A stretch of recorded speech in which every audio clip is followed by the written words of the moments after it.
Sungli adalah desa kecil yang terkenal dengan beras dan apelnya. Kalau mau beli sesuatu, warganya harus naik kendaraan hampir 1 jam ke kota. Jauh, sunyi dan lambat, tapi justru disinilah semua cerita bermula. 3 bulan lalu, di tengah musim dingin yang menggigit, Song Hae-won meninggalkan Seoul dan kembali ke rumah masa kecilnya. Rumah yang sepi, ibunya sudah lama pergi tanpa pamit dan belum juga pulang.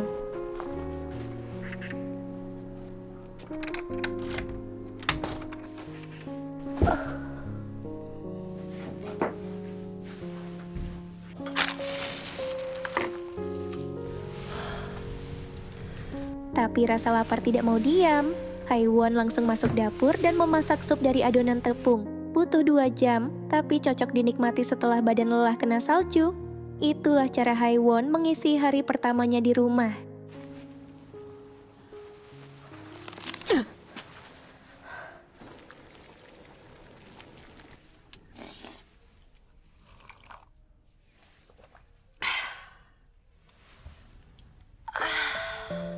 Tiba-tiba ada yang muncul di depan pintu.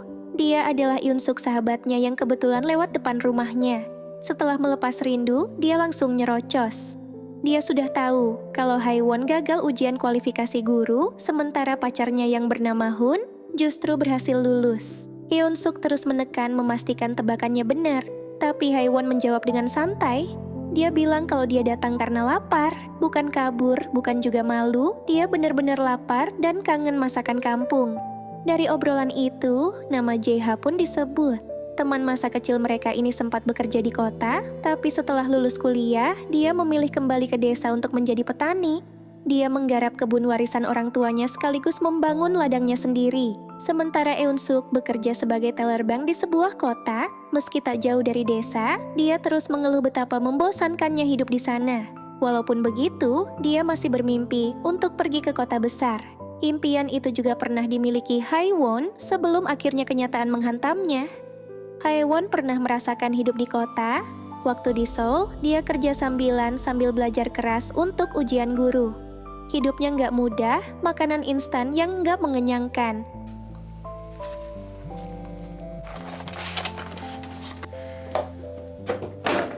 Di desa justru berbeda.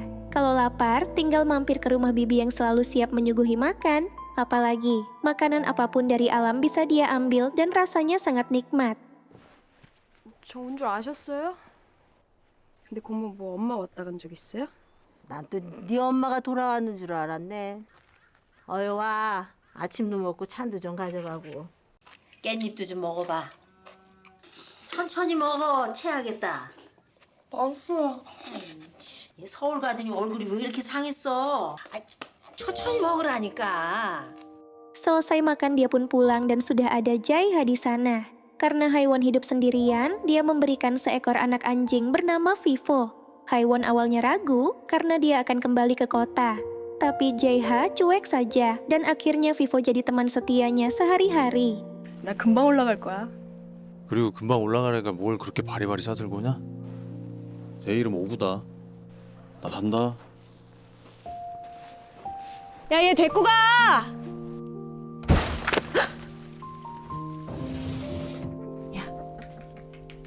Singkat cerita, Hae-won teringat masa lalunya. Waktu itu dia baru pulang dari ujian masuk kampus dan mendapati rumah kosong. 엄마, 나 배고파. 엄마! 엄마? 엄마? 네 엄마하고 어딜 간 거야? 밥은 먹었어? 다짜고짜 얼마 동안 널 부탁한다고.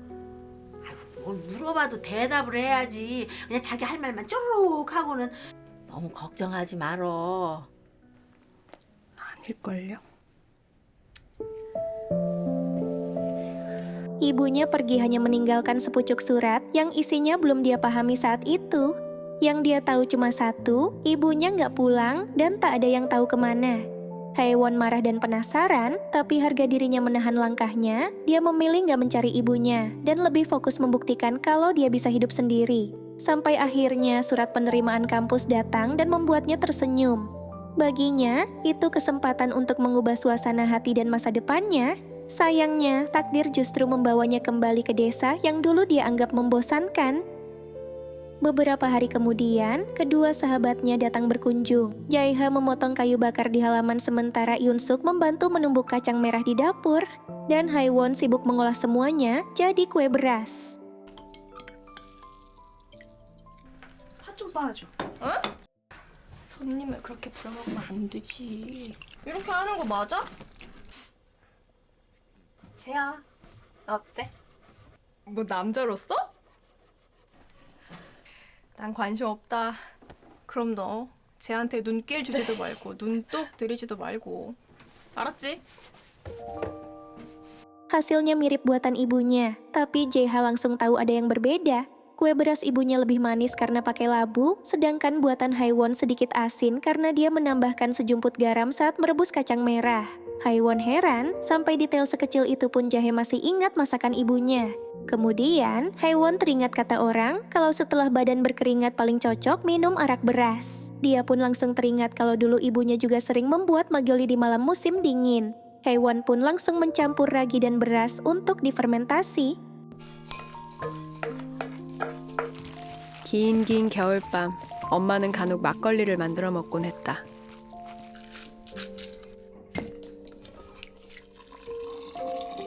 Beberapa hari kemudian, arak berasnya matang dan dia mengundang Jaeha dan Eun-suk untuk stres bersama. 아 진짜 맛있다. 야 추워 문 닫어. Eun-suk yang telat datang malah ingin pergi dari sana karena dia melihat momen tak biasa yang dia kira mereka lagi saling solder. 겨울술은 으스스한 바람과 함께 마셔야 된다니까. 아 뭐야? 모르겠는데? 뭐에 걸린 거야? 뭐해? 야 아까 얘가 진짜 완전 세게 들어가지고 진짜 짠. 맛있다. Saat Jaeha mabuk dan bicara tanpa arah, Haewon menangkap alasan kenapa dia memilih pulang ke kampung. Bukan karena terpaksa, tapi karena dia sudah tahu jelas jalan hidupnya dan bangga dengan pilihannya jadi petani. Sebaliknya, Haewon kembali justru dalam keadaan bingung, masih mencari jawaban di saat arah hidupnya belum jelas. Singkat cerita, musim semi tiba. Haewon mulai menanam kentang di lahannya, dan gak butuh waktu lama sampai tanamannya mulai bertunas. 봄에 처음 심는 것 중에 감자가 있다. 싹이 나오고 꽃이 피고 그 모든 건 타이밍이다. 기다린다. 기다린다. Suatu hari Eun-suk ikut bantu menanam, tapi cara menanamnya bikin Jaeha kesal karena jaraknya terlalu rapat. 야 은수가 그거 아니야 다시 심어. 야 이게 뭐야 꺼져! 야 이거 이렇게 심으면 나중에 지네들끼리 다 옮겨붙어. 아 진짜. 아, 나와봐. 야야야 니네 시끄러우니까 그냥 집에 가. 집에 가. 너 가라는 거 너. Saat lapar, Haewon makan pasta campur bunga. Inilah keistimewaan tinggal di desa. Selalu ada yang bisa diolah jadi makanan bahkan dari bahan paling tak terduga. 잘 먹겠습니다.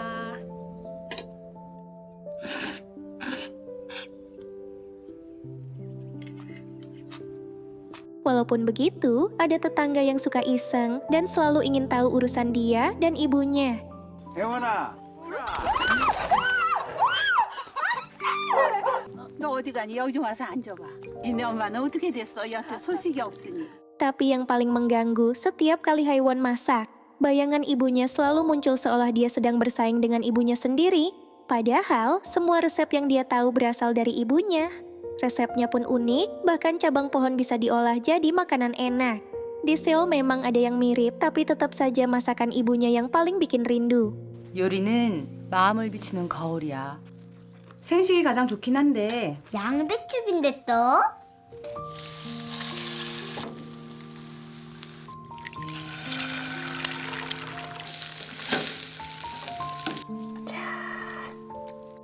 뭔데? 나무. 이상해. 나무 하지 마. 처음 맡는 냄새였다. Suatu hari Haewon menerima surat dari ibunya, isinya bukan kabar melainkan resep roti kentang. Dia mulai merasa aneh, kenapa ibunya bisa tahu kalau Haewon ada di desa. 그래서 가출해놓고 딸한테 기껏 쓴 편지가 어때? 감자빵 만드는 법이지? 뭐 실용적이고 좋네. 답장을 써 너도. 너만의 레시피를 담아서. 어딘지 알아보내지. 이상하다. 어떻게 알았을까? 내가 여기 있다는 걸. Singkat cerita, musim panas pun tiba. Haiwon makin betah di kampung, bahkan sudah mulai terbiasa jadi petani. Tapi justru di musim ini, hubungan mereka sempat retak. Semua bermula saat Eun-suk curhat soal manajernya yang tak tahu diri. Mendengar itu, Haiwon menyarankan dia untuk berhenti kerja, bukannya lega Eun-suk malah ngambek karena merasa Haiwon tak memihaknya. 맨날 어디 밖에 어슬렁어슬렁 다니는데 안 그러면 그만두든가. 남 일이라고 그렇게 쉽게 말해도 되냐?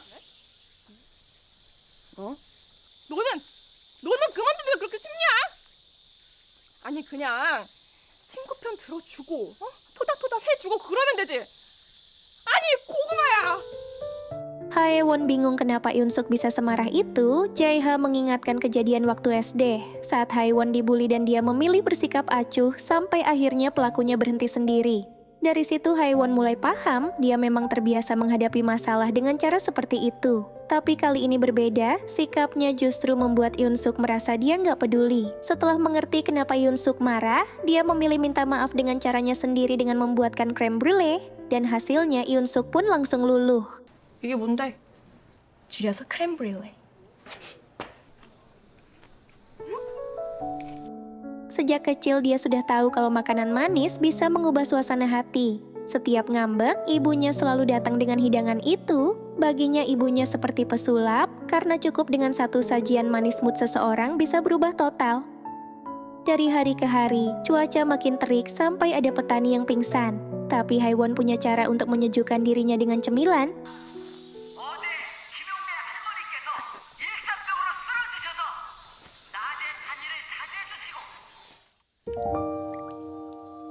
Dia pun teringat musim panas yang dia lewati bersama ibunya. Saat makan tomat, dia tanya apakah ibu merindukan ayah yang sudah tiada. Ibunya tak menjawab, hanya melempar sisa tomat ke tanah. Tapi lihatlah, dari sisa itu tumbuh tanaman yang subur. Dari situlah dia mulai paham kalau ibunya sebenarnya menyimpan rindu. Malam harinya, Haiwon dan Jae-ha pergi ke sungai untuk berburu udang. 내 쪽엔 별로 없는 것 같아. Sambil menikmati hasil tangkapan, mereka mulai berbagi cerita soal hubungan masing-masing. Dia bercerita kalau pacarnya sering kesal karena dia terus dibekali makanan dari desa. Bagi Hun, itu dianggap pemborosan karena seharusnya dia fokus ke ujian. Sementara Jae-ha mengaku sudah putus setelah berhenti kerja di kota. Menurutnya, jadi karyawan membuat hidupnya terasa terikat. Berbeda saat di ladang sendiri dia bisa menentukan arah hidupnya. Tapi di balik itu, kehilangan hubungan itu tetap meninggalkan luka yang gak pernah hilang. Tak lama kemudian, Eun-suk datang membawa seteko minuman surga dan mengajak mereka untuk stres bersama. 나 빼고 재밌지 마라. 야 그렇게 큰 걸 가져와서 어쩌게 다 먹게? Singkat cerita, Haiwon pergi ke bank untuk menarik uang dan bertemu Eun-suk di sana. Dalam obrolan singkat itu, dia mendorong temannya untuk berani mengungkapkan perasaannya ke Jae-ha. Karena kalau hanya dipendam, gak akan ada yang tahu isi hati seseorang. Tanpa disadari, nasihat itu juga untuk dirinya sendiri. Selama ini dia cenderung menghindar dari masalah, berbeda dengan Eun-suk yang berani menonjok atasannya, atau Jae-ha yang tegas memilih jalan hidupnya sendiri untuk menjadi petani di desanya. Siangnya Eun-suk mengajak Haiwon bersaing secara adil karena dia mengira Haiwon juga menaruh hati pada Jae-ha. Tapi kenyataannya berbeda, sosok yang benar-benar jadi saingan justru muncul dan wanita itu terlihat sangat cantik.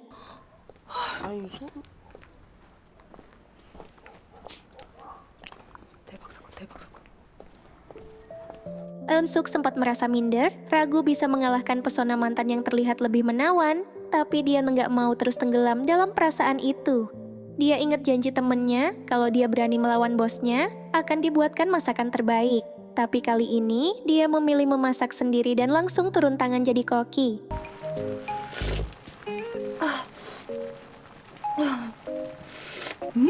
맛있어? 둘이 싸웠어? 이 포크 써라. 여친은? 갔어. Di musim gugur seperti ini terasa nggak lengkap tanpa olahan kastanye. Karena itu, Haiwon memanen kastanye dan mengolahnya jadi manisan.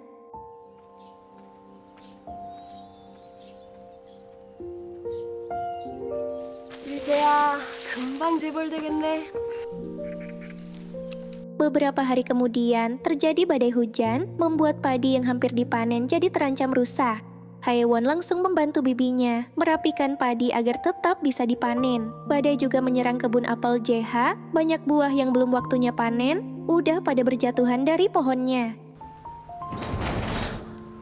여름 떼약볕에 그 고생을 하셨는데 천천히 해요, 고모.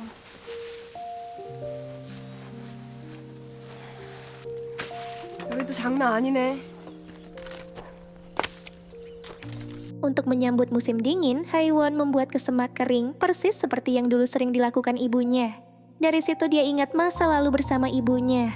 Saat ibu membuat kesemak, dia terus terang kalau sudah muak hidup di desa dan ingin pergi ke Seoul setelah lulus nanti.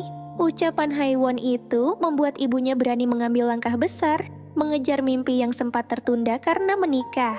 Sebelum pergi, dia menulis surat yang menjelaskan kenapa dia nggak pernah kembali ke Seoul dan memilih membesarkan anaknya di desa. Alasannya sederhana, agar Haiwon selalu punya tempat untuk pulang saat perantauan terasa berat. Akhirnya, Haiwon mengerti isi surat yang selama ini tidak pernah dia pahami. Karena apa yang ditulis ibunya kini benar-benar terjadi dalam hidupnya sendiri. Haiwon pun duduk waktu itu dan menulis surat balasan untuk ibunya, meski dia tidak tahu kemana harus mengirimnya. Saat musim dingin tiba, dia kembali ke Seoul untuk menyelesaikan masalah yang belum selesai. Tapi sebelum pergi dia menitipkan Vivo dan ayamnya pada sahabatnya tanpa memberi kabar sebelumnya. Akibatnya, Yoon-suk kesalnya setengah mati ketika tahu Haiwon udah pergi begitu saja. 이 편지 먼저 보는 사람이 오구와 닭 돌보기. 생각하면 할수록 얄미워 죽겠네. 오래 남을 줄 알았더니 눈 깜빡할 사이에 도망쳐 버렸어. 난 왠지 혜원이가 금방 돌아올 것 같은 기분이 들어. 우리가 지를 위해 이 추운 데 개고생을 하는 걸 그 기집애는 알기나 할까? Dan benar saja, Haiwon balik ke kampung halamannya tepat saat daun bawang musim dingin sudah siap dipanen.